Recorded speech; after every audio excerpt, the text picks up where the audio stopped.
ሰላም ውድ ተመልካቾቻችንና አድማጮቻችን እንደምን አላችሁ? በያላችሁበት ሰላማችሁ ይብዛ። ለተረጋጋ የፖለቲካ ስርዓት ባህል ግንባታ የፖለቲካ ፓርቲዎች ሚና በሚል መሪ ቃል ሐሳብ ከአዲስ አበባ ተፎካካሪ የፖለቲካ ፓርቲዎች መሪዎች ጋር ውይይት ተከናወነ።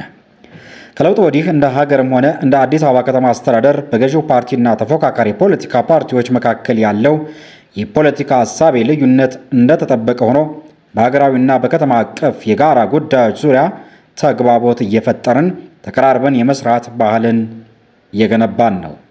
የፖለቲካ ፓርቲዎች የመንግስትን ስልጣን ለመጨበጥ በህዝብ ይሁንታ ምርጫ ማሸነፍ እንዳለባቸው የሚታወቅ ቢሆንም ፓርቲያችን ብልጽግና ስልጣን ከያዘ በኋላ አዲስና የላቀ የፖለቲካ ባህል መለማመድ አለብን በሚል ቁርጠኝነት አቋም እየተነሳ ተፎካካሪ የፖለቲካ ፓርቲዎች በመንግስት ካቢኔ ውስጥ ተጨምረው እንዲካተቱ ተደርጓል።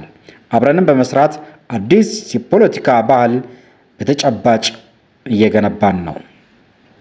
በከተማችን የሚንቀሳቀሱ ተፎካካሪ የፖለቲካ ፓርቲ አመራሮች የከተማ አስተዳደሩ የነዋሪዎችን ኑሮ ለማሻሻል ላከናወናቸው በርካታ የልማት ስራዎች አበረታተው ይበልጥ ልናከናውንባቸው የሚገቡ ጉዳዮች ዙሪያ ገንቢ አስተያየቶችን ሰንዝረው የተለያዩ የህዝብ ፍላጎቶችን መሰረት ያደረገ ጥያቄዎችን አስተውለውና ስለሰጡን እውቅና እናመሰግናለን።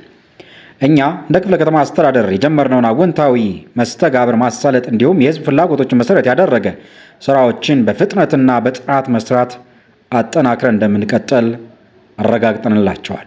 በመጨረሻም የፖለቲካ ምህዳር ይበልጥ እያሰፉ ለሀገር ሰላምና ልማት የሚጠቅሙ በርካታ ውጤቶች ስራዎችን በትብብርና በጋራ መስራታችንን አጠናክረን ለመቀጠል መግባባት ላይ ደርሰናል። ፈጣሪ ኢትዮጵያንና ህዝቦቿን ይባርክ።